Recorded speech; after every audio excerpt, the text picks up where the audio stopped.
Hello and welcome to all my dear student. आप सभी का जैम कैम यूट्यूब चैनल पे स्वागत किया जाता है। अगर आप किसी भी एमएससी एंट्रेंस या फिर आईआईटी जैम की प्रिपरेशन करना चाहते हैं तो प्ले स्टोर से पढ़रे ऐप डाउनलोड कर सकते हो।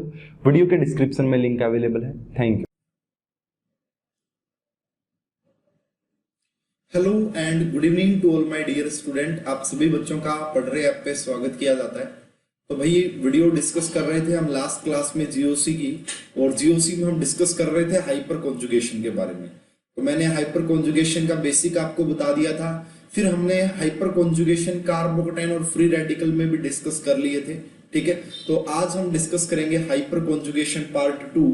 गुड इवनिंग रुचिता, यंतिका, प्रिया, रमेश, आप सभी को गुड इवनिंग, वेलकम सभी का। और भाई टेस्ट हो चुका है, जैसा कि आप सभी को पता है कि संडे को अभी पिछले टेस्ट हुआ था हमारा स्टीरियो केमिस्ट्री का। और कैसा लगा टेस्ट एक बार जरूर बताएं। और उसका वीडियो सॉल्यूशन डिस्कस करेंगे कल मॉर्निंग में 11 AM। ठीक है, उस टेस्ट का वीडियो सॉल्यूशन डिस्कस करेंगे 11 AM में। ठीक है, तो जो भी आपके डाउट हो आप बना के रखें, तैयार करके रखें कि ये हमें डाउट लग रहे हैं, इसमें फ्यूचर में हो सकते हैं। उसका लिंक मैं आपको प्रोवाइड करवा दूंगा। ठीक है, तो good evening Ankit, good evening Ashutosh, good evening. Ashutosh ने टॉप किया भाई, और जैसा मैंने पहले ही बता दिया था कि अगर इतने मार्क्स आप लेते हो तो काफी अच्छा कर रहे हो। इतने मार्क्स ले रहे थे एवरेज, और टेस्ट काफी अच्छे लेवल का था, हाई लेवल का टेस्ट था। ठीक है, राम राम अभी ने। तो चलिए शुरुआत करते हैं भाई हमारे जीओसी की। जीओसी में हाइपर कॉन्जुगेशन। तो भाई अभी तक मैं जो आपको हाइपर कॉन्जुगेशन पढ़ा चुका हूं, मैंने आपको पढ़ाया था hyper conjugation for carbocation and free radical. अब हमने बात करनी है हाइपर कॉन्जुगेशन फॉर अल्कीन। ठीक है, तो तीसरे टाइप का जो हाइपर कॉन्जुगेशन है। गुड इवनिंग दीपक। तो अब हम बात करेंगे हमारा हाइपर कॉन्जुगेशन इन अल्कीन की, अल्कीन में कैसा होता है भाई। ठीक है, और उसके बाद फिर हम नेक्स्ट टॉपिक पे बढ़ेंगे। गुड इवनिंग सर, कुछ क्वेश्चन में डाउट है आंसर में। यस, एक क्वेश्चन गलत है भाई, एक क्वेश्चन गलत लगा मुझे, अमाइन वाला। ठीक है, अमाइन वाला क्वेश्चन गलत है सर, मार्क अच्छे नहीं है। ठीक है, कुल मिला के, लेकिन बहुत अच्छे होने चाहिए, धीरे धीरे होंगे, हो जाएंगे। ठीक है, तो भाई होता क्या है, अल्कीन जो है आपका वो हाइपर कॉन्जुगेशन शो करता है। कैसे शो करता है देखिए। फॉर एग्जांपल मैंने ये लिया कार्बन कार्बन, यहाँ पे डबल बॉन्ड दिया। ठीक है, और यहाँ पे मैंने इसके साथ कोई CH लगा दिया, CH3 लगा दिया है। ठीक है, तो यहाँ पे भी क्या देखने को मिलता है, हाइपर कॉन्जुगेशन देखने को मिलता है। जैसे कि अगर बात की जाए, यहाँ पे आपका ये कार्बन कार्बन डबल बॉन्ड आपको नजर आ रहा है, तो इस पूरे को आपने एक सिस्टम मान लेना है। ठीक है, पूरा एक सिस्टम, एल्कीन सिस्टम। उसके बाद ये वाला जो आपको नजर आ रहा है, इसे अल्फा कार्बन बोलेंगे, और इस अल्फा कार्बन पे जितने हाइड्रोजन उसे हम क्या बोलेंगे, अल्फा हाइड्रोजन बोलेंगे। तो अगर मैं बात करूं इस कॉम्प्लेक्स में मुझे 3 अल्फा हाइड्रोजन नजर आ रहे हैं। ठीक है, इस कॉम्प्लेक्स में मुझे क्या नजर आ रहे हैं, 3 अल्फा हाइड्रोजन। देखो यार, एक चीज और बताऊंगा मैं अभी आपको, शायद वो देखो। अब क्या कि इस बॉन्ड को मैं अगर यहाँ पे ब्रेक करता हूँ, इस बॉन्ड को अगर मैं यहाँ पे ब्रेक करता हूँ, तो ये वाला इलेक्ट्रॉन आपका यहाँ पे आ जाता है। तो इसकी जो आपकी हाइपर कॉन्जुगेटिव स्ट्रक्चर बनेगी वो कुछ इस टाइप की बनेगी यहाँ पे, कि ये आपका ऐसा, ये आपका H पॉजिटिव में कन्वर्ट हो गया है, ये आपका हाइड्रोजन यहाँ पे आ गया है, और यहाँ पे आपका डबल बॉन्ड बन गया है, CH यहाँ पे डबल बॉन्ड, और यहाँ पे CH2 के ऊपर आपका नेगेटिव चार्ज आ गया है। ठीक है, यहाँ पे आपका क्या हो गया भाई, CH2 के ऊपर नेगेटिव चार्ज आ गया है। तो इस प्रकार से यहाँ पे हाइपर कॉन्जुगेशन देखा जाता है अल्कीन के अंदर, कि ये आपका अल्कीन इस प्रकार से हाइपर कॉन्जुगेशन देखा जाएगा, इस प्रकार से इलेक्ट्रॉन यहाँ पे पहुंचेंगे। तो ये वाली बात आपको समझ में आएंगी।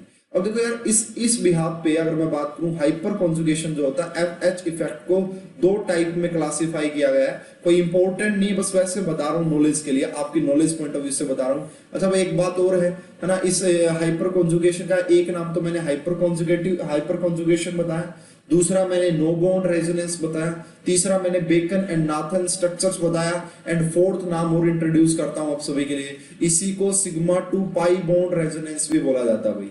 ठीक है, ये बात भी याद रखना, वैसे डेफिनेशन से आएगी कि सिग्मा 2 पाई बॉन्ड जो रेजोनेंस होता है आपका, वो हाइपर कॉन्जुगेशन ही होता है। ठीक है, ये वाली बात पहले आ चुकी है। तो H इफेक्ट को 2 पार्ट में डिवाइड किया गया बेसिकली, कोई खास मतलब बनता नहीं इसको समझाने का, लेकिन थोड़ा सा समझना भाई क्या मतलब है इसका। एक को बेसिकली हम बोलते हैं सैक्रिफिशियल हाइपर कॉन्जुगेशन, एक को क्या बोलते हैं भाई हम, सैक्रिफिशियल हाइपर कॉन्जुगेशन।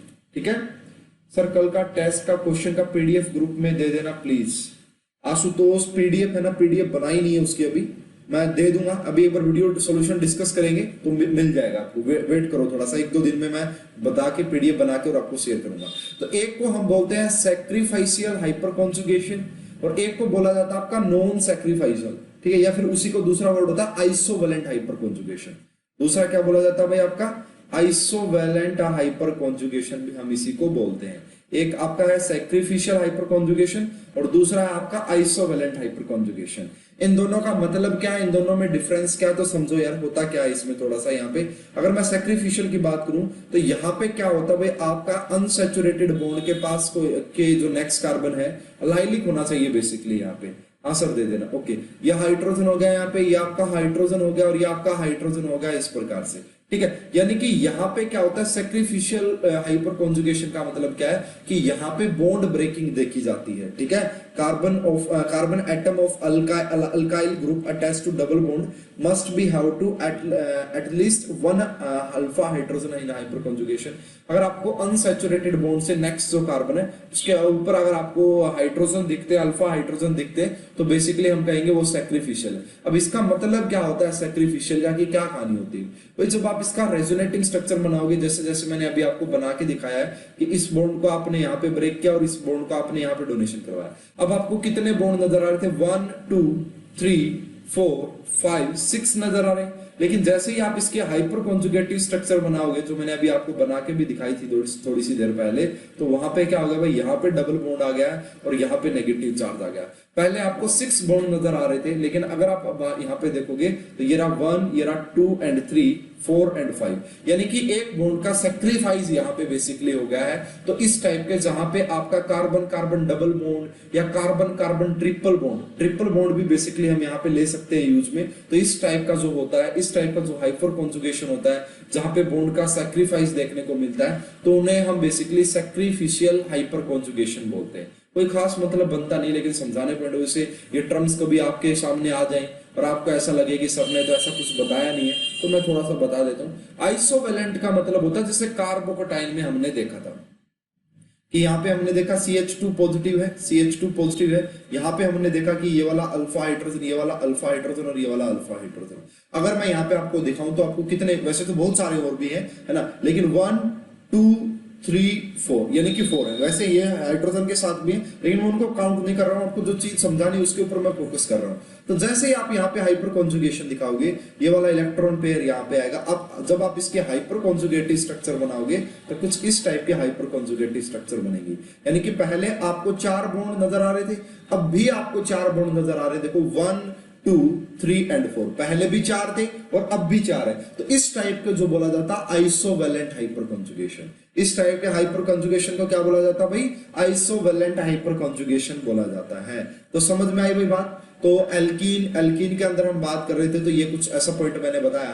तो अब आप एक बात देखनी भाई, आपको बात देखनी कि stability of alkene is directly proportional to, है ना, देखना भाई इस बात को ध्यान से। स्टेबिलिटी ऑफ एल्कीन की जो स्टेबिलिटी होती है वो आपका डायरेक्टली प्रोपोर्शनल होती है आपका number of hyperconjugative structure, ठीक है, हाइपर कॉन्जुगेटिव स्ट्रक्चर के डायरेक्टली प्रोपोर्शनल होती है। और इसी को मैं दूसरा बोल सकता हूं कि stability of alkene is directly proportional to number of hyperconjugative structure and directly proportional to number of alpha hydrogen.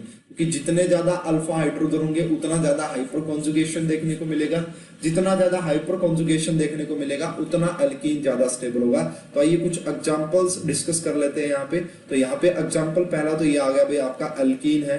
यहाँ पे आपका ये देखो, ऐसे इसको ना इस टर्म से भी पूछा जा सकता है कि एक आपके पास है भाई ब्यूटीन है, ठीक है, एक आपके पास ब्यूट-टू-ईन है, ठीक है, देखना भाई बताना सभी बच्चे।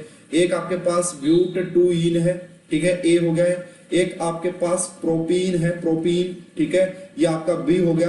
और एक आपके पास जो है बेसिकली मैं बोल देता हूं कि इथीन है, ठीक है, इथीन। तो बताइए कि इनमें से स्टेबिलिटी ऑफ एल्कीन, इनमें से आपको स्टेबिलिटी ऑफ एल्कीन बताना कि कौन सा एल्कीन ज्यादा स्टेबल और क्यों।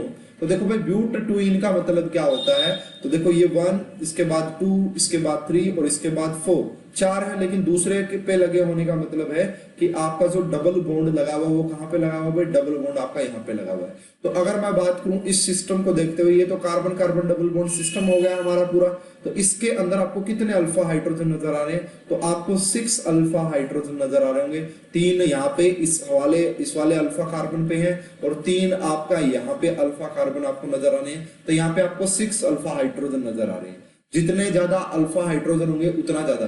प्रोपीन का मतलब क्या होता है भाई? प्रोपीन का मतलब है इससे, ये आपका प्रोपीन होता है। आपका ये क्या है? प्रोपीन होता है। इसमें आपको कितने अल्फा हाइड्रोजन नजर आ रहे हैं? तो इसमें हमें सिर्फ 3 अल्फा हाइड्रोजन नजर आ रहे हैं। वो कौन कौन से अल्फा हाइड्रोजन है भाई? 3। वो सिर्फ ये वाले 3 अल्फा हाइड्रोजन है, ये वाले 3 अल्फा हाइड्रोजन है। जितने ज्यादा अल्फा हाइड्रोजन होंगे उतनी ज्यादा स्टेबिलिटी भी रही होगी। ठीक है। इथीन की अगर बात की जाए, इथीन का मतलब होता है आपका कार्बन कार्बन डबल बॉन्ड से। यहाँ पे भी CH2, यहाँ पे भी CH2। इसके पास आपको कितने अल्फा हाइड्रोजन नजर आ रहे हैं? तो इसके पास, ये तो पूरा एक सिस्टम है भाई, ये तो पूरा एक सिस्टम है। इसके पास हमें 0 अल्फा हाइड्रोजन नजर आ रहे हैं, क्योंकि यहाँ पे कोई जो अल्फा कार्बन ही नहीं है। यहाँ पे यस, बिल्कुल सही कहा प्रिया ने, आशुतोष ने, बहुत अच्छा। यहाँ पे कोई अल्फा कार्बन ही नहीं है, तो अल्फा हाइड्रोजन कहां से आएंगे? तो यहाँ पे अगर देखा जाए तो आपका, अगर बात करें यहाँ पे स्टेबिलिटी ऑफ अल्कीन की अगर बात करें, वाओ इट्स अमेजिंग। ठीक है, तो ये क्या आएगा भाई? आपका ए के बाद आपका बी, और बी के बाद आपका सी। ठीक है भाई, ABC is the correct answer, ABC is the correct answer. Meena Roy, ABC। Meena Roy नाम का तो शायद कोई स्टूडेंट नहीं है भाई अपने पास। क्या नाम है भाई मीना रॉय? बताओ एक बार आपका फटाफट से। ठीक है, तो ये बात रही, मीना रॉय नाम से एक आंसर आया मेरे पास। ठीक है, वैसे आंसर बिल्कुल सही है, लेकिन नाम मैंने पहली बार सुना है। ठीक है, आई एम यंतिका। ओके मीना है, मैं भी समझू कि ये नया स्टूडेंट कौन आ गया भाई है। चलिए भाई, बहुत अच्छा, चलिए सही है। ठीक है, उसके बाद आइए कुछ और क्वेश्चन डिस्कस कर लेते हैं। जैसे कि यहाँ पे जो दूसरा एग्जांपल है वो कुछ आपको ऐसे बना के दिया गया है भाई, इसको भी डिस्कस करेंगे। जैसे आप बताना सभी बच्चे फटाफट से कि इसमें कौन ज्यादा स्टेबल और क्यों ऐसा है ना, कौन ज्यादा स्टेबल है और क्यों ऐसा है। सबसे पहला आपको ए ये नजर आ रहा है भाई, ए ये नजर आ रहा है। अगर बी की मैं बात करूं तो ट्रांस ब्यूट 2 इन है, ट्रांस ब्यूट 2 इन है। ठीक है, एक मैं सी की बात करूं तो यहाँ पे आपके पास सिस ब्यूट 2 इन है, सिस ब्यूट 2 इन है। और मैं थर्ड की, अगर मैं लास्ट की बात करूं तो ये आपके पास सिंपल ब्यूटीन है। ठीक है, ठीक है, तो ये आपका ब्यूटीन है, सिंपल ब्यूटीन है। अब आपको इनमें बताना भाई स्टेबिलिटी का। ठीक है, इनमें आपको स्टेबिलिटी ऑर्डर बताना भाई, फटाफट से बताइए इनमें क्या स्टेबिलिटी ऑर्डर लगता है आपको, क्यों लगता है। ठीक है, तो मेरे हिसाब से आराम से आप बता पाओगे कि कैसे आप इस चीज को देखेंगे। तो डिस्कस कीजिए भाई फटाफट से।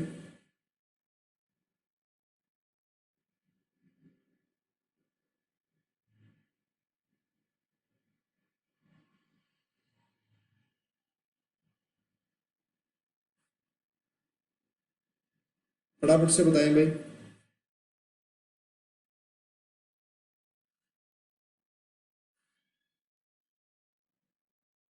ABCD। ओके, देखिए भाई, अब अगर मैं यहाँ पे बात करूं तो इसके अंदर आपको 12 अल्फा हाइड्रोजन नजर आ रहे होंगे, 12 अल्फा हाइड्रोजन आपको साफ साफ दिख रहे हैं कि एक 3 ये रहे, 3 ये रहे, क्योंकि सिस्टम तो आपका ये होगा। यस, ABCD बिल्कुल करेक्ट है भाई दीपक, ABCD बिल्कुल करेक्ट है। तो ये कुछ इस टाइप से है भाई। तो यहाँ पे 6 अल्फा हाइड्रोजन आपको नजर आ रहे हैं, सॉरी 12 अल्फा हाइड्रोजन आपको नजर आ रहे हैं। अगर मैं बात करूं ट्रांस ब्यूटीन और सिस ब्यूटीन की, तो इसका मतलब क्या बनता है भाई? ब्यूट 2 इन का मतलब क्या कि ये हो गया आपका ट्रांस, का मतलब है कि CH3 और CH3 एक दूसरे के सामने लगे हुए हैं। ठीक है, CH3 और CH3 आपका एक दूसरे के सामने लगे हुए हैं। मुझे बताओ भाई ट्रांस ब्यूट इन में आपको कितने अल्फा हाइड्रोजन नजर आ रहे हैं? मुझे आप बताइए कि ट्रांस 2 ब्यूटीन में आपको कितने अल्फा हाइड्रोजन नजर आ रहे हैं। और दूसरा अगर मैं यहाँ पे बात करूं सिस की, अगर मैं दूसरा यहाँ पे बात करूं सिस ब्यूटीन की, तो यहाँ पे आपको कितने अल्फा हाइड्रोजन नजर आ रहे हैं। ठीक है, और ब्यूटीन की, अगर सिंपल ब्यूटीन की बात की जाए तो सिंपल ब्यूटीन का मतलब होता है कुछ इससे। ठीक है, सिंपल ब्यूटीन का मतलब कुछ इससे मतलब होता है भाई आपका। तो बताइए भाई, क्या आपने करेक्ट आंसर? ABCD बिल्कुल सही है भाई, मैक्सिमम बच्चों ने बिल्कुल सही बोला है। ठीक है, देखो भाई यहाँ पे भी है, तो क्या आपके पास, अगर मैं बात करूं यहाँ पे भी आपके पास 6 अल्फा हाइड्रोजन ही है, और यहाँ पे भी आपके पास 6 अल्फा हाइड्रोजन ही है। तो दोनों के पास सिर्फ 6 अल्फा हाइड्रोजन है। ठीक है, लेकिन अगर मैं बात करूं ब्यूटीन की, तो ब्यूटीन के पास आपको सिर्फ 2 अल्फा हाइड्रोजन नजर आ रहे हैं भाई, एक ये वाला और एक ये वाला। तो ये बात तो सही आई, वो सो हो गई साफ साफ यहाँ पे।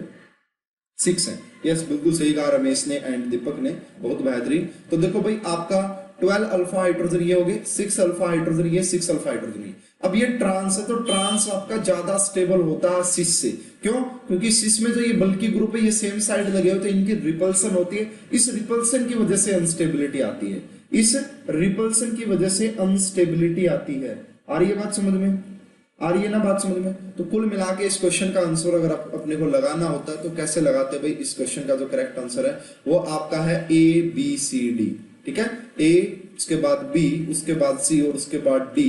ये बेसिकली आपका स्टेबिलिटी ऑफ एल्कीन पूछा था, है ना? आपसे स्टेबिलिटी ऑफ एल्कीन की बात पूछी गई थी, स्टेबिलिटी ऑफ एल्कीन।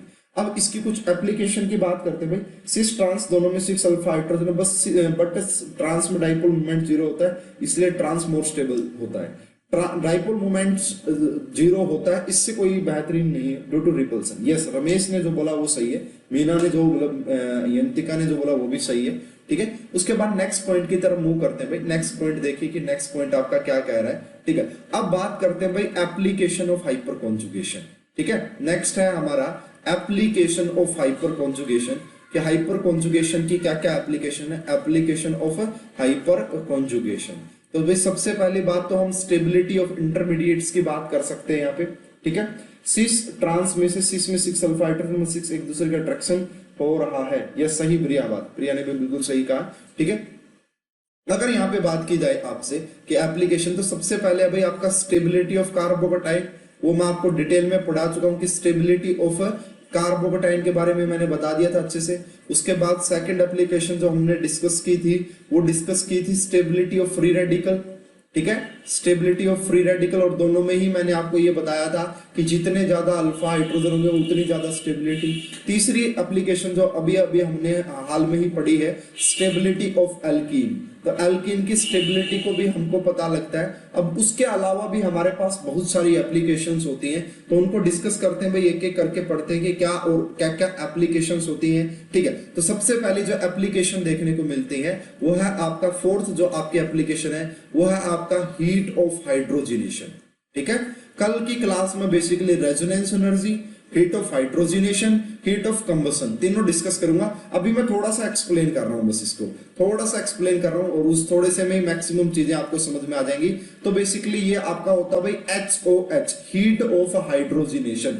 HOH का मतलब क्या होता है? Heat of hydrogenation. अब ध्यान से समझना कि क्या मतलब है हीट ऑफ हाइड्रोजिनेशन का। अब देखो भाई, आप सभी ने पढ़ा होगा कि अनसैचुरेटेड जो होते हैं, for example carbon carbon double bond है भाई, ठीक है? ये आपका अल्कीन है। अनसैचुरेटेड हाइड्रोकार्बन्स आपका ज्यादा अनस्टेबल होते हैं as compare to saturated hydrocarbon, ठीक है ना? अनसैचुरेटेड हाइड्रोकार्बन आपका अनस्टेबल होते हैं as compare to saturated hydrocarbon. तो ये क्या चाहते हैं? ये भी स्टेबल होना चाहते हैं। तो स्टेबल होने के लिए अगर ये इनकी रिएक्शन हम हाइड्रोजन के साथ करवा दें, ठीक है, तो हाइड्रोजन के साथ करवाएंगे तो यहाँ पे हमारे को क्या मिलेगा? ये आपका अनसैचुरेटेड हाइड्रोकार्बन है। ये क्या भाई आपके पास अनसैचुरेटेड हाइड्रोकार्बन है, अनसैचुरेटेड हाइड्रोकार्बन है ये आपका, ठीक है? इसकी रिएक्शन अगर आप H2 के साथ करवाओगे तो आपको सैचुरेटेड हाइड्रोकार्बन मिलेगा भाई, ठीक है? यहाँ पे भी CH3, यहाँ पे भी CH3। अब देखो एक बात सुनो कि अनसैचुरेटेड था तो ये बेसिकली अनस्टेबल था, ठीक है? अगर ये अनस्टेबल था तो इसके अंदर मोर एनर्जी रही होगी, मोर एनर्जी। अनस्टेबल में आप सभी को पता कि ज्यादा एनर्जी होती है, अगर ये अनस्टेबल था तो यहाँ पे मोर एनर्जी रही होगी। अब ये अनस्टेबल था, मोर एनर्जी है, लेकिन अगर आप यहाँ पे बात की जाए तो ये आपका सैचुरेटेड हाइड्रोकार्बन है।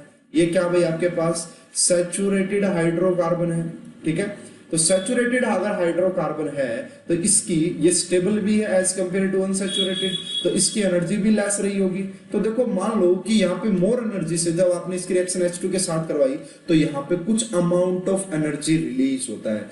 जब भी आप किसी अनसैचुरेटेड हाइड्रोकार्बन की रिएक्शन करवाते हैं H2 के साथ, हाइड्रोजन के साथ, वो सैचुरेटेड में कन्वर्ट होता है, वो अनस्टेबल से स्टेबल में कन्वर्ट होता है, और जब अनस्टेबल से अनस्टेबल में कन्वर्ट हुआ होगा तो एक एनर्जी रिलीज हुई होगी, उसी एनर्जी को हम बोलते हैं हीट ऑफ हाइड्रोजिनेशन, ठीक है, तो इसके डेफिनेशन लिख सकते हो अगर आप लिखना चाहो।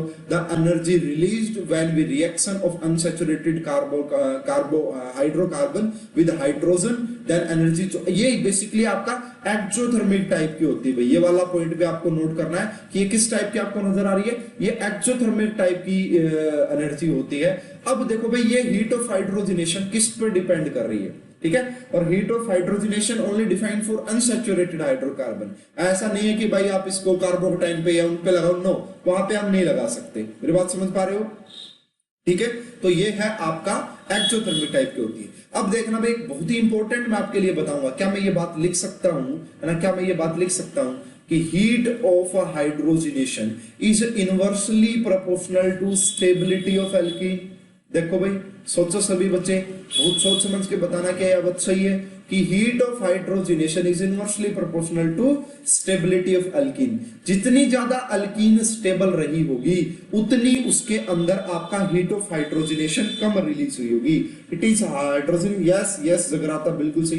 Heat of hydrogenation is inversely proportional to stability of alkene, बिल्कुल सही बात आपने ये सोची है। इसको मैं एक्सप्लेन भी करूंगा अभी, समझना क्यों बोला मैंने ऐसा मैंने क्यों बोला है, ऐसा मैंने इसलिए बोला, अगर ये वाली अल्कीन ज्यादा स्टेबल रही होगी तो ज्यादा स्टेबल से और ज्यादा स्टेबल में गई है, समझ पा रहे हो ना, ज्यादा स्टेबल से और स्टेबल में गई है। लेकिन देखो भाई, एक बहुत ज्यादा अनस्टेबल होती तो जब वो स्टेबिलिटी आती तो बहुत ज्यादा एनर्जी भी रिलीज करती। तो एक बात आप हमेशा याद रखना कि stability of heat of hydrogenation is inversely proportional to stability of the alkene. Alkene जितना ज्यादा स्टेबल होगा हाइड्रोजनेशन के बाद, उसमें कम एनर्जी निकली होगी क्योंकि वो पहले से ही स्टेबल है। अगर आप एक डाटा के पॉइंट ऑफ व्यू से बात करो तो मैं आपको एक डाटा बता देता हूं, मैंने जो अभी आपको हाल में ही बताया कि जैसे अगर आप ट्रांस 2 ब्यूटीन की बात करोगे, भाई किसकी बात करूं मैं, आपका ट्रांस 2 ब्यूटीन। आप सभी ने अभी बोला था कि ये ज्यादा स्टेबल होता है ना, बोला था ना ज्यादा स्टेबल होता है। हमने रीजन लगाया कि CH3 के बीच में रिपल्सन होता है, लेकिन ये सारा एक्सपेरिमेंटल एविडेंस अवेलेबल है भाई सभी चीजों की। अगर मैं बात करूं ट्रांस 2 ब्यूटीन की, तो यहाँ पे अगर आपसे हीट ऑफ हाइड्रोजनेशन पूछा जाए तो यहाँ पे आपका 27.6। सर अल्कीन से मोर स्टेबल क्यों, वेरी गुड सर, अल्कीन से अल्केन मोर स्टेबल क्यों, बिल्कुल सही आशुतोष, बहुत अच्छा है, अभी डिस्कस करते हैं, ठीक है। तो ये आपका किलो कैलोरी पर मोल है भाई, ये आपका, ठीक है, ये क्या होता है आपका किलो कैलोरी पर मोल होता है, ठीक है। अब मैं एक बार बात करूं ट्रांस 2 ब्यूटीन, मैंने बताया। इसी प्रकार अगर मैं सिस 2 ब्यूटीन की बात करूं, यहाँ पे किसकी, सिस 2 ब्यूटीन की बात करूं, तो सिस 2 ब्यूटीन की खास बात क्या नजर आएगी, अब खुद बताओ मुझे कि इससे तो ज्यादा ही रहने वाली है क्योंकि ट्रांस ज्यादा स्टेबल होता है तो उसकी हीट ऑफ हाइड्रोजनेशन, तो हमें देखा गया कि हीट ऑफ हाइड्रोजनेशन जो होती है सिस 2 ब्यूटीन के अंदर वो 28.6 किलो कैलोरी पर मोल होती है, ठीक है। वो आपका क्या होती है भाई, वो आपका हीट ऑफ हाइड्रोजनेशन क्या होती है, वो इस प्रकार से होती है, ठीक है। बात समझ में आ रही है, अभी एक्सप्लेन करूंगा भाई मैं आशुतोष आंख वाला पॉइंट भी। तीसरा जो पॉइंट है, अगर मैं बात करूं यहाँ पे प्रोपीन की, किसकी बात करूं, प्रोपीन तो अब और भी ज्यादा अनस्टेबल होगी, तो इसकी तो हीट ऑफ हाइड्रोजनेशन और भी ज्यादा होनी चाहिए और है भी और भी ज्यादा। तो प्रोपीन की जो होती है वो 30.1 किलो कैलोरी पर मोल होती है भाई, ठीक है। अगर मैं यहाँ पे बात करूं एथिलीन की या बेसिकली अल्कीन की, ठीक है, अगर मैं अल्कीन की बात करूं तो यहाँ पे CH2 यहाँ पे तो कोई भी अल्फा हाइड्रोजन है, ये तो काफी अनस्टेबल इन दोनों में से, तो इसकी हीट ऑफ हाइड्रोजनेशन तो और भी कम होनी चाहिए, और भी ज्यादा होनी चाहिए, तो इसकी हीट ऑफ हाइड्रोजनेशन आपका 32.8 किलो कैलोरी पर मोल होती है। तो हमारे पास एक्सपेरिमेंटल एविडेंस अवेलेबल है, ठीक है। अब एक क्वेश्चन पूछा है भाई आशुतोष ने, और मेरे मन में भी ये क्वेश्चन आया था कि किसी स्टूडेंट ने तो पूछना चाहिए कि वाई जो अनसैचुरेटेड कंपाउंड वो आपका अनस्टेबल क्यों होते हैं एज कंपेयर टू स्टेबल। देखो यार, अगर एक रीजन हमें नजर आ रहा है, जो हमारे पास सैचुरेटेड हाइड्रोकार्बन है वो हमारा सिमेट्रिकल हाइड्रोकार्बन होते हैं। क्या होते हैं, सिमेट्रिक, सॉरी, इसमें मतलब आपकी जो बॉन्डिंग सिग्मा बॉन्ड आपको नजर आ रहा है, यानी कि सिंगल बॉन्ड है यहाँ पे, ये आपका, ठीक है, ये आपका सिग्मा बॉन्ड एक्सियल ओवरलैपिंग से बेसिकली बना होगा, ठीक है, एक्सियल ओवरलैपिंग से आपका बना होगा, ठीक है। अब दूसरा जो अल्कीन होते हैं वो आपका बनते हैं, उसमें सिग्मा बॉन्ड तो होता ही होता है, साथ में पाई बॉन्ड होता है भाई, साथ में क्या होता है, एक पाई बॉन्ड होता है। ये वाला जो पाई बॉन्ड है ये पैरेलल ओवरलैपिंग से बनता है, और पाई बॉन्ड लेस स्टेबल होता है as compare to hyperconjugation, sorry, pi bond जो है वो लेस स्टेबल होता है। ओवरलैपिंग हमें ये बोलती है कि जो पैरेलल ओवरलैपिंग है वो पाई बॉन्ड अनस्टेबल बॉन्ड होता है। तो अब जैसे ही इस बॉन्ड को एनर्जी मिलती तो ये वाला बॉन्ड ब्रेक हो जाता है भाई, ठीक है, क्योंकि एक्सियल ज्यादा स्टेबल है। इस बॉन्ड की वजह से यहाँ पे इस कंपाउंड में अनस्टेबिलिटी आई हुई है, तो जैसे ही उसको हीट मिलती है, एनर्जी मिलती है, तो वो इसमें कन्वर्ट होना जाता है भाई। बेसिकली आप यही समझ सकते हो कि पाई बॉन्ड या पाई बॉन्ड होने की वजह से ये ज्यादा अनस्टेबल माने जाते हैं, ठीक है आशुतोष, आप ये समझ सकते हैं अभी यही पॉइंट ऑफ व्यू, तो इतना समझाया जा सकता है आपको, ठीक है भाई, बात समझ में आई? किसी बच्चे को कोई और डाउट है?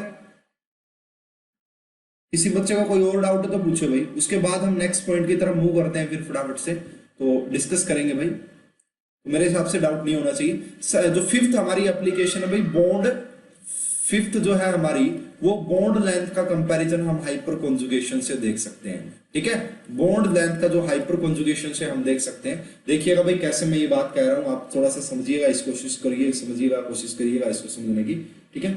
अल्किन अल्किन मोस्ट स्टेबल क्या होता है, ओके चलिए। अब देखो यार, अगर बात की जाए कि बॉन्ड लेंथ का क्या कंपैरिजन है जी, यहाँ पे बॉन्ड लेंथ का ये कंपैरिजन है कि मैंने एक CH3 लगाया और यहाँ पे आपका कार्बन कार्बन डबल बॉन्ड लगाया भाई, ठीक है। इसी प्रकार मैंने यहाँ पे आपका CH3 और यहाँ पे आपका मैंने 2 लगाए। तो अगर मैं आपसे पूछूं कि ये आपका बॉन्ड लेंथ A1 है और ये वाली जो बॉन्ड लेंथ है वो B1 है, तो बताइए कौन सी बॉन्ड लेंथ ज्यादा होगी? तो बॉन्ड लेंथ के बारे में आपको बताना कि कौन सी बॉन्ड लेंथ आपकी ज्यादा होगी A1 और B1 में से, A1 और B1 में से कौन सी बॉन्ड लेंथ ज्यादा होगी और क्यों होगी, ये वाली बात आपको थोड़ी सी समझने को मिलनी चाहिए, ठीक है।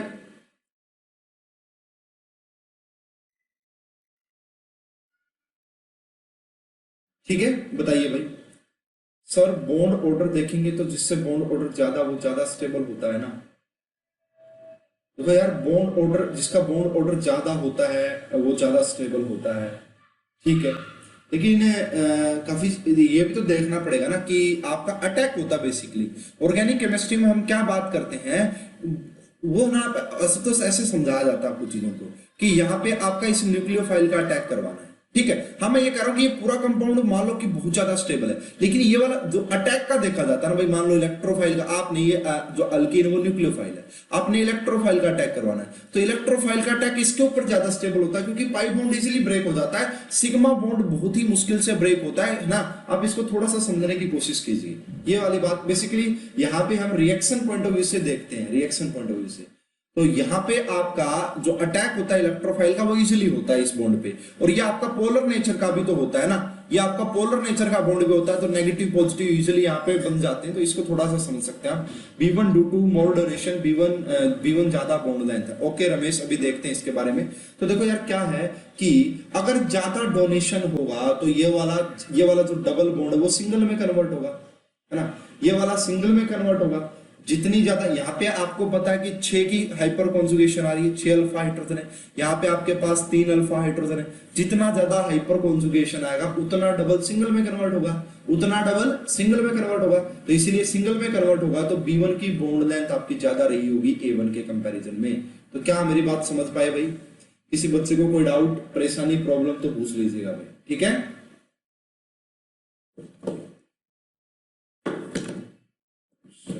सॉरी ठीक है, चलिए भाई नेक्स्ट पॉइंट की तरफ मूव करते हैं। नेक्स्ट पॉइंट हमारा क्या बोलता है उसकी तरफ हम देखते हैं एक बार। अभी क्लियर है, क्योंकि जब अटैक होता है बॉन्ड इजीली ब्रेक होगा। हाँ आशु, तो बेसिकली यही देखा जाता है हमें यहाँ पे, ठीक है भाई। 6th एप्लीकेशन जो है इसकी वो डाइपोल मोमेंट के बारे में, डाइपोल मोमेंट को भी अफेक्ट में लेता है आपका हाइपर कॉन्जुगेशन। डाइपोल मोमेंट भी हमें नॉर्मल से ज्यादा देखने को मिल सकती है। तो देखा जाए तो इसको डिस्कस करते हैं भाई कैसे क्या होता है यहाँ पे। मान लीजिए एक मेरे पास सिर्फ फॉर्मेल्डिहाइड है, ये हमारा फॉर्मेल्डिहाइड है। एक मैंने यहाँ पे एस्टल्डिहाइड ले लिया भाई, एस्टल्डिहाइड ले लिया है, ठीक है, ये C डबल बॉन्ड और यहाँ पे आपका OH आ गया है, ठीक है। अब आपको बताना कि किसकी डाइपोल मोमेंट ज्यादा है, इन दोनों में से आपको बताना कि किसके डाइपोल मोमेंट ज्यादा है। डाइपोल मोमेंट का मतलब होता है चार्ज से, क्योंकि डाइपोल मोमेंट का निकालने का फार्मूला होता है आपका charge into distance, charge into distance. अब देखो यार जितना, अब देखो यहाँ पे अगर देखा जाए, यहाँ पे आपके पास 0 अल्फा हाइड्रोजन है, ठीक है, और यहाँ पे आपके पास 3 अल्फा हाइड्रोजन है। अगर 3 अल्फा हाइड्रोजन है तो ये वाला बॉन्ड यहाँ पे मूव करेगा तो इसके ऊपर ज्यादा नेगेटिव आएगा। क्यों? क्योंकि 3 अल्फा हाइड्रोजन इलेक्ट्रॉन डोनेट कर रहे होंगे तो यहाँ पे ज्यादा नेगेटिव डेवलप होगा और इस नेगेटिव की वजह से ज्यादा पॉजिटिव डेवलप होगा। अगर यहाँ पे ज्यादा नेगेटिव और पॉजिटिव डेवलप, मोर हाइपर कॉन्जुगेशन, मोर single bond character. Yes Kiran, बिल्कुल सही कह रहे हो आप। तो यहाँ पे अगर बात की जाए अगर आपसे, तो एक्सपेरिमेंटल इस चीज को नोट किया गया कि जो फॉर्मेल्डिहाइड की जो डाइपोल मोमेंट है वो आपका 2.27 डीबे होती है। क्या होती है भाई?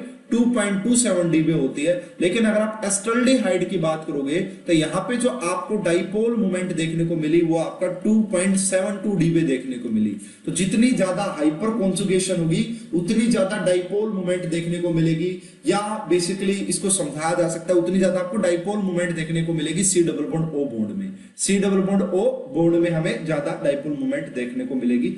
तो ये बेसिकली भाई आपका हाइपर कॉन्जुगेशन था। इसी से आपसे हाइपर कॉन्जुगेशन में इतनी ही चीजें पूछी जा सकती है।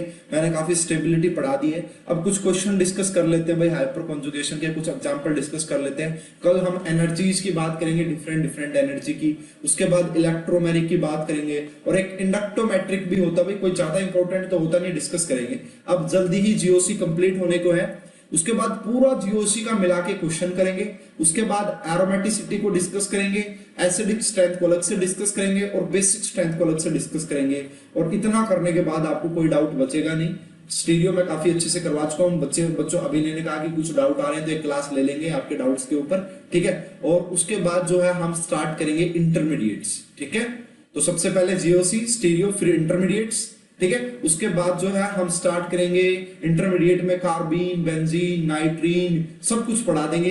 उसके बाद डिस्कस करेंगे रिएक्शन मैकेनिज्म को, SN1, SN2 क्या कहानी है, क्यों है, पूरी कहानी डिस्कस करेंगे। उसके बाद हम नेम रिएक्शन के ऊपर मूव करेंगे, इनोलेट केमिस्ट्री को भी डिस्कस करेंगे, ठीक है। बहुत सारे टॉपिक, बहुत एडवांस चीजें पढ़ाऊंगा मैं आपको, मजा आ जाएगा। तो कुछ एग्जांपल्स डिस्कस कर लेते हैं भाई हाइपर कॉन्जुगेशन के, कैसे कैसे आपको एग्जांपल्स मिल सकते हैं, ठीक है भाई। आपको जैसे इस क्वेश्चन में बताना है, ठीक है, मोर आपको पोलर नेचर बताना है भाई। सी डबल बॉन्ड ओ का पोलर नेचर आपको बताना है कि सी डबल बॉन्ड ओ का पोलर नेचर बताइए कि कहां पे कितना ज्यादा आपका पोलर नेचर आया होगा। यहाँ पे इस क्वेश्चन का आंसर आपको देना है कि पोलर या बेसिकली डाइपोल मोमेंट भी बोल सकते हैं। पोलर का मतलब डाइपोल मोमेंट से भी होता है। तो आपको यहाँ पे बताना है डाइपोल मोमेंट के बारे में, डाइपोल मोमेंट या पोलर नेचर के बारे में, ठीक है। सर रिएक्शन मैकेनिज्म कम स्टार्ट होगा, अभी टाइम लगेगा भाई रिएक्शन मैकेनिज्म को। तो ये है कि 1 मई के बाद स्पीड बढ़ जाएगी कोर्स की ना, काफी जल्दी आपकी चीजें कंप्लीट होने लग जाएंगी, क्योंकि 2 से 3 क्लासेस आपके रखा करूंगा मैं एक दिन में,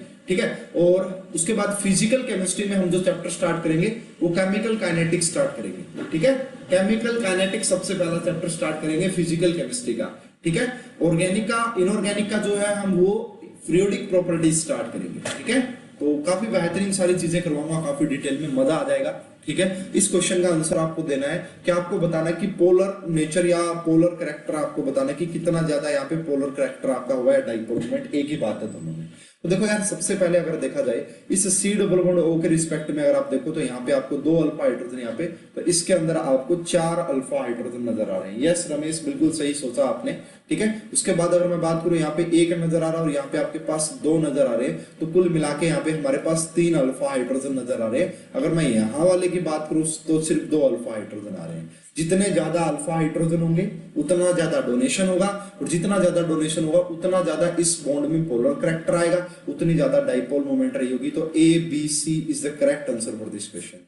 इस क्वेश्चन का जो करेक्ट आंसर वो आपका ABC आएगा, ठीक है। उसके बाद देखना भाई और कैसे कैसे क्वेश्चन यहाँ पे आपसे पूछे जा सकते हैं, ठीक है। और आपसे जो क्वेश्चन पूछे जा सकते हैं, मान लीजिए आपका कुछ इस तरीके का क्वेश्चन है, ये आपका ए हो गया भाई, ठीक है। हाइपर कॉन्जुगेशन से जो रिलेटेड क्वेश्चन पूछे जा सकते हैं आपसे, वो कुछ इस टाइप के क्वेश्चन पूछे जा सकते हैं। ये आपका बी हो गया, ठीक है। और जो तीसरा पूछा जा सकता है आपसे, कुछ इस टाइप से पूछा जा सकता है यहाँ पे, और आपको बताना है कि heat of hydrogenation, order of heat of hydrogenation, heat of hydrogenation का ऑर्डर बताना है। अब मैं आपको काफी अच्छे से समझा चुका हूं कि अल्कीन देख लीजिए, अल्कीन जितना ज्यादा स्टेबल होगा हीट ऑफ हाइड्रोजिनेशन उतनी कम रही होगी। तो अगर मैं बात करूं इस कंपाउंड में जो मुझे नजर आ रहा है, मुझे 9 अल्फा हाइड्रोजन नजर आ रहे हैं। कितने? ये तो हाइड्रोजन होगा बेसिकली आपका, तो यहाँ पे मुझे 9 अल्फा हाइड्रोजन नजर आ रहे हैं। 3 यहाँ से नजर आ रहे हैं, 3 यहाँ से नजर आ रहे हैं और 3 यहाँ से नजर आ रहे हैं, तो 9 अल्फा हाइड्रोजन हो गए। इस प्रकार अगर मैं इस कार्बन कार्बन डबल बॉन्ड की बात करूं तो 3 और 1 4 अल्फा हाइड्रोजन नजर आ रहे हैं। कितने अल्फा हाइड्रोजन नजर आ रहे हैं भाई? 4 अल्फा हाइड्रोजन नजर आ रहे हैं। अगर मैं इस कंपाउंड की बात करूं तो मुझे जो नजर आ रहे हैं 3 और 3 6 और 2 8 अल्फा हाइड्रोजन नजर आ रहे हैं। कितने?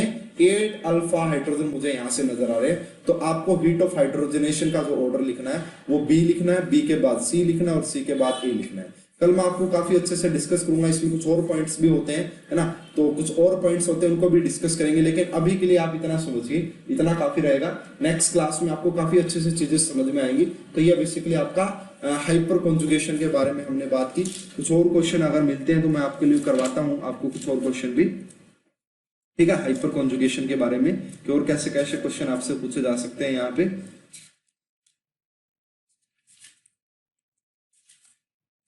तो यही है भाई बेसिकली हाइपर कॉन्जुगेशन में, और कुछ है नहीं।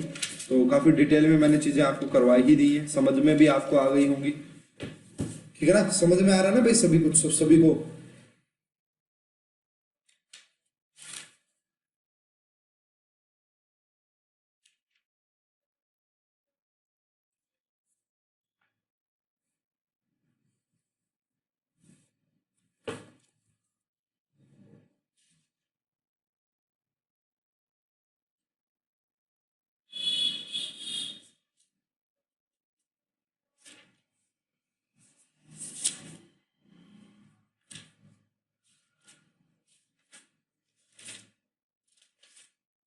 जब तक बताइए भाई, कोई कमेंट वगैरह हो आपके, कुछ पूछना हो आपको, कोई चीज समझ में ना आई हो तो पूछ सकते हैं।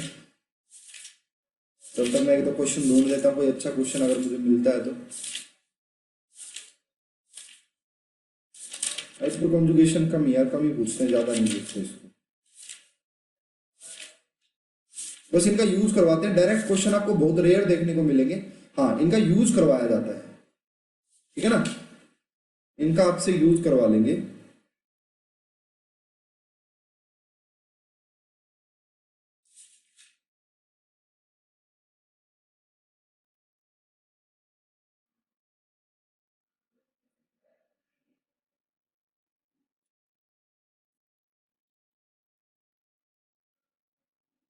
चलो भाई, कुछ क्वेश्चन मैं आपको दे रहा हूँ, वो आप करके दिखाइए। Sir HOH is inversely proportional to stability of alkene. Yes Kiran, बिल्कुल सही कहा आपने। कुछ क्वेश्चन भाई आपको अल्फा हाइड्रोजन पहचानने की, इस कंपाउंड में कितने अल्फा हाइड्रोजन है, ठीक है, इस कंपाउंड में कितने अल्फा हाइड्रोजन होंगे, ये वाला पहचानिए। मुझे थोड़ा सा ठीक लगा ये, तो ये आपको बता दिया जाना चाहिए, ठीक है, कि आप कैसे निकाल सकते हैं। तो मैं दो क्वेश्चन आपको दे रहा हूं यहाँ पे, ठीक है, उनके अंदर आपको बताना है ये कंपाउंड भाई, आपको इसमें बताना है कि नंबर ऑफ अल्फा हाइड्रोजन, ठीक है, इसमें आपको नंबर ऑफ अल्फा हाइड्रोजन के बारे में बताना भाई, बताइए कितने होंगे, ठीक है। सर यूज का कहा कैसे होगा, ठीक है, यूज तो स्टेबिलिटी हीट ऑफ हाइड्रोजनेशन का क्वेश्चन पूछ लेंगे, है ना, हीट ऑफ हाइड्रोजनेशन का क्वेश्चन पूछ लेंगे, कितने अल्फा हाइपर कॉन्जुगेटिव स्ट्रक्चर कितनी होंगी वो पूछ लेंगे, ठीक है। तो ये दो क्वेश्चन बेसिकली आपको करके दिखाने एक बार, तो इन दोनों क्वेश्चन को करके बताइए, यही क्वेश्चन मुझे मिल रहे हैं यहाँ पे, ठीक है। तो जैसे कि एक ये वाला क्वेश्चन ले लेते हैं, इन दोनों में आपको सम ऑफ अल्फा हाइड्रोजन बताना भाई। एक ये वाला है यहाँ पे, और यहाँ पे CH3, यहाँ पे CH3 लगाया गया है, और एक आपको कुछ इस टाइप का सिस्टम यहाँ पे दिया गया है, तो आपका यहाँ पे ये वाला सिस्टम लगाया है, ठीक है। तो इसमें ये आपका A हो गया, ये आपका B हो गया, इन दोनों में आपको सम ऑफ अल्फा हाइड्रोजन बताना है, ठीक है, सम ऑफ अल्फा हाइड्रोजन आप बताइए यहाँ पे। ये दो क्वेश्चन आपके पास, question number 1 and question number 2। अगर आपको ऑप्शन चाहिए तो मैं ऑप्शन भी दे देता हूँ यहाँ पे। ये आपका 4 है, यहाँ पे ऑप्शन 5 है, यहाँ पे आपका ऑप्शन C है, और यहाँ पे ऑप्शन आपका D है, ठीक है। नीचे वाले के ऑप्शन की कोई जरूरत नहीं है मेरे हिसाब से, आप वैसे ही कर दोगे, ये तो आसान सा ही है, तो आप इजिली कर दोगे इसको, तो ठीक है। बताइए भाई अब इनके बारे में आप थोड़ा सा।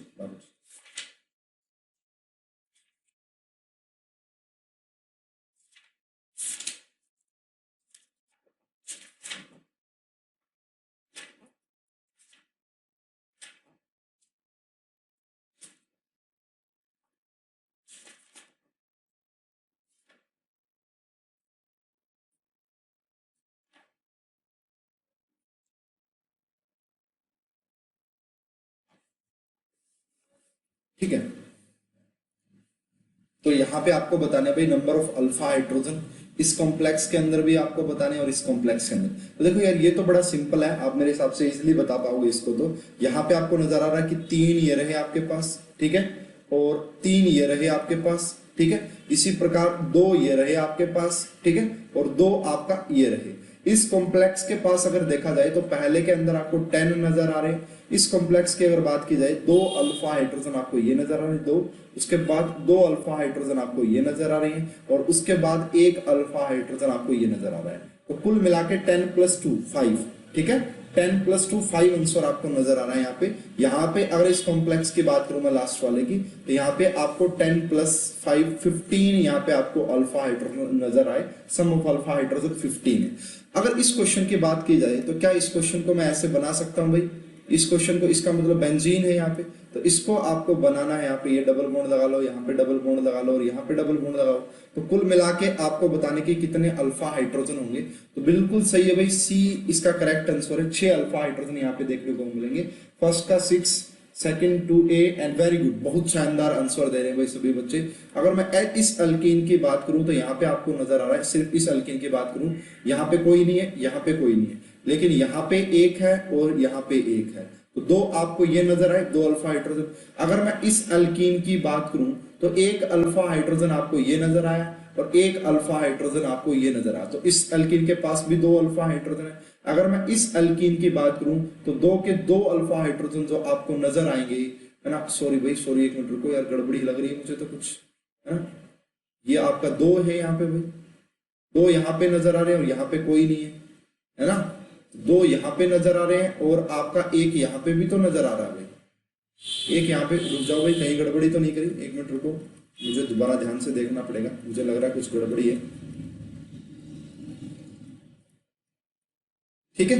इसकी बात कर लेते हैं भाई, सबसे पहले इसकी बात कर लेते हैं। अगर इसकी बात की जाए इस वाले बॉन्ड की, तो इसमें क्या लगा, ये वाला जो कार्बन लगा हुआ है, ठीक है, इसके पास तो कोई नहीं है, लेकिन इसके पास तो 2 है, तो 2 ये होंगे भाई, हाँ सही तो है, 2 यहाँ पे होंगे, और उसके बाद इसके लिए ये भी तो है ना भाई, ये यहाँ पे भी तो होगा 1 अल्फा हाइड्रोजन, इसके लिए अल्फा हाइड्रोजन ये वाला भी तो पॉसिबल है, ठीक है, तो 3 हो गए भाई इसके पास।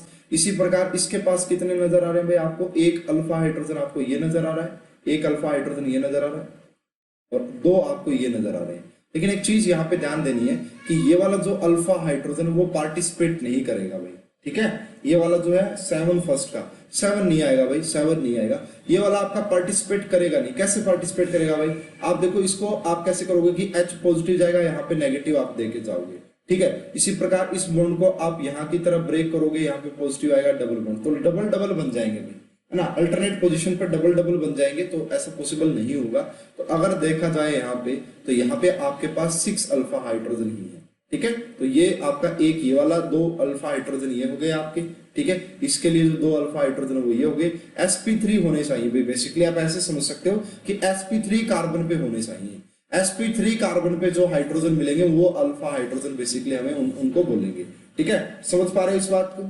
तो 6 इसका आंसर आएगा और इसका आंसर 15 है, जो कि सही है भाई। बताओ इसमें किसी को डाउट तो नहीं है भाई। तो ये हमारी हाइपर कॉन्जुगेशन की बात हो गई भाई। बेंजीन के अंदर कॉन्जुगेशन है, इसलिए रिंग के अंदर अल्फा हाइड्रोजन काउंट नहीं करेंगे। सही कहा आशुतोष, बिल्कुल सही कहा, ठीक है, बिल्कुल सही कहा, आप ये बात समझ सकते हैं। अब देखो भाई, हाइपर कॉन्जुगेशन हमारा कंप्लीट हो गया है, रेजोनेंस कंप्लीट, मेसोमेरिक कंप्लीट, लगभग कंप्लीट हो गए हैं। कल मैं आपको एनर्जी के बारे में डिस्कस करूंगा कि आपके रेजोनेंस एनर्जी काफी अच्छे से डिस्कस करेंगे, काफी प्रैक्टिस करेंगे एमसीक्यूज की। मैं कुछ लेके आऊंगा एमसीक्यूज बना के पीडीएफ अच्छे से। रेजोनेंस एनर्जी की बात करेंगे और काफी अच्छे अच्छे कंसेप्ट बताऊंगा। उसके बाद यहाँ पे हाइपर हीट ऑफ हाइड्रोजनेशन की बात करेंगे और हीट ऑफ कॉम्बसन की बात करेंगे, ठीक है। उसके बाद हम बात करेंगे हमारा जो है इलेक्ट्रोमेरिक की बात करेंगे। तो कुछ टॉपिक रहते हैं फर्स्ट, फिर से जगह आता फर्स्ट ये है। फर्स्ट मैंने ये बताया कि ये वाले जो अल्फा हाइड्रोजन वो अल्फा हाइड्रोजन में काउंट नहीं करेंगे। क्यों नहीं करेंगे? अगर आप यहां से इसको अल्फा हाइड्रोजन में काउंट करोगे तो जो डोनेशन दिखाओगे अल्टरनेट पोजीशन पर डबल बॉन्ड बन जाएंगे, तो वो वाली बात थोड़ी सी सही नहीं है, वो अच्छे नहीं लगेंगे हमें, ठीक है। वो हाइपर कॉन्जुगेशन टाइप की कोई पॉसिबिलिटी बनेगी नहीं, ठीक है। ये बात आप समझ सकते हो, समझ पा रहे हो। या फिर इस पूरे रिंग में जो है आपको रिंग वाले हाइड्रोजन काउंट ही नहीं करने हैं, ठीक है। ऐसे भी आप समझ सकते हो। तो चलिए भाई आज की क्लास को करते हैं यहीं पे एंड। आप अच्छा भाई एक बात और बता रहा हूँ आप सभी को कि कल मॉर्निंग 11 AM, क्योंकि 10 AM तो मोदी जी बोलेंगे, उनको सुनूंगा मैं काफी अच्छे से, आप भी सभी सुनना। तो मॉर्निंग 11 AM में हम डिस्कस करेंगे जो आपका टेस्ट हुआ था उसका वीडियो सॉल्यूशन। ठीक है, जो टेस्ट हुआ था आपका टेस्ट 1 स्टीरियो केमिस्ट्री, उसका वीडियो सॉल्यूशन डिस्कस करेंगे। तो आपके जो भी डाउट हो टेस्ट के रिगार्डिंग आप मुझे भेजिए, ठीक है, मैं आपको सोल्व करवाता हूँ काफी अच्छे से, आपको काफी मजा आएगा उस वीडियो सॉल्यूशन को देख के। ठीक है भाई, चलिए कोई और बात आपको कहनी हो मुझसे? अभी टाइम पड़ा है तो इसलिए मैं 1-2 मिनट आपकी बातें सुन लेता हूँ। कुछ और कहना है? सर कल का क्लास, सर कल का क्लास बता दिया मैंने, कल का क्लास भाई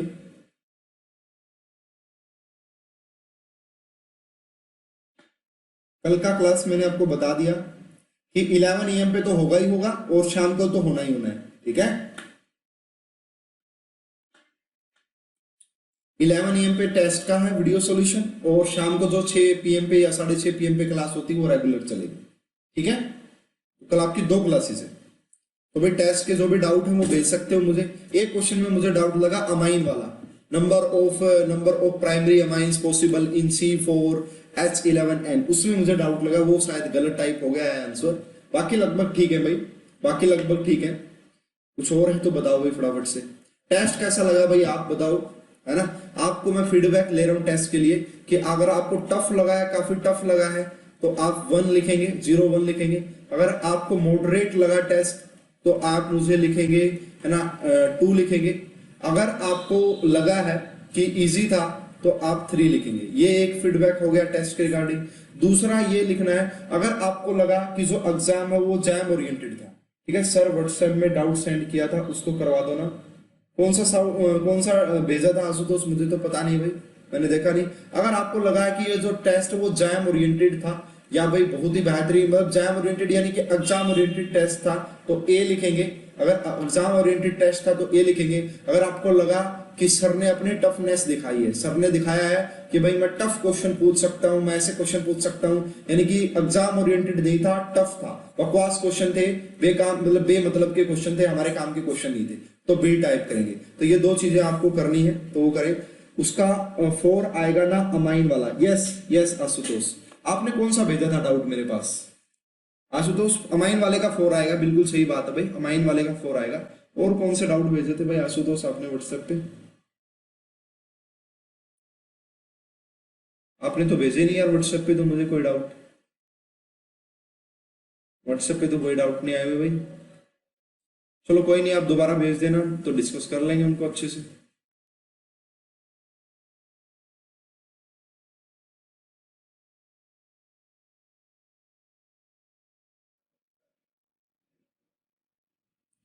चले भाई 02 moderate okay. And Deepak Gupta ने बोला 2A, वेरी गुड, बढ़िया भाई, thanks for your feedback. Sir exam का क्वेश्चन बहुत ही मस्त था, मुझे तो ऐसा लगा जैम एग्जाम दे रहा हूँ। अरे भाई है ना, टफ जानबूझ के बनाना पड़ रहा है। 0-1 एंड A, वेरी गुड, जिसको जैसा लगे वो बताएं। ठीक है, हाँ ये मैं पहले बता सकता हूँ कि मॉडरेट टू इजी था। अब काफी बच्चों को इजी लगा होगा, मतलब मॉडरेट टू टफ था, काफी को टफ लगा होगा, काफी को easy. 02 and A, very good, 02 moderate, सही है भाई। ठीक है, ठीक है भाई, कोई बात नहीं है। थैंक यू आप सभी का फॉर फीडबैक। और भाई आप में से कितने ऐसे बच्चे जिन्होंने प्ले स्टोर पे ऐप को रेटिंग नहीं दी? भाई अगर आपको कोर्स अच्छा लग रहा है, आपको चीजें अच्छी लग रही है, तो बढ़िया ऐसी रेटिंग दीजिए ऐप पे, है ना। उस रेटिंग का मैं यूज कर लेता हूँ, ठीक है, और बच्चों को मैं बता देता हूँ कि मैं ठीक ठाक पढ़ा देता हूँ। बहुत सारे बच्चे तो यकीन ही नहीं करते होंगे उस पर। अभिनय ने आंसर दिया 0-1 एंड B, वेरी गुड, चलिए सही है। 2 एंड A, वेरी गुड, ठीक है। 2A, मैक्सिमम बच्चे 2A कह रहे हैं। अभिनय ने 0-1 एंड B कहा है, ठीक है। लेकिन अभिनय सही बताऊं तो एग्जाम ओरिएंटेड था ये सारा, ठीक है, कोई बात नहीं, सही आपको लगा तो सही बात है, लेकिन लगना मुझे चाहिए, क्योंकि मुझे एक्सपीरियंस है, मुझे पता है कि कैसे क्वेश्चन पूछेंगे। ठीक है, तो ये वाला था भाई। हाँ ये था कि टफ है ज्यादा, इतने टफ क्वेश्चन नहीं आएंगे। हाँ ये टफेस्ट क्वेश्चन है, इनमें से आपको कोई इस टाइप का क्वेश्चन देखने को मिल सकता है। ठीक है भाई, चलिए आप सभी बच्चों को मेरी तरफ से गुड इवनिंग, और मिलते हैं कल के क्लास में। कल उसका सॉल्यूशन डिस्कस करेंगे। ट्रिकी क्वेश्चन थे भाई, ज्यादा टफ नहीं थे, ट्रिकी क्वेश्चन थे। हाँ कुछ ऐसे क्वेश्चन है जो अभी मैंने करवाई नहीं थी, तो उनको डिस्कस कर लेंगे। ओके भाई।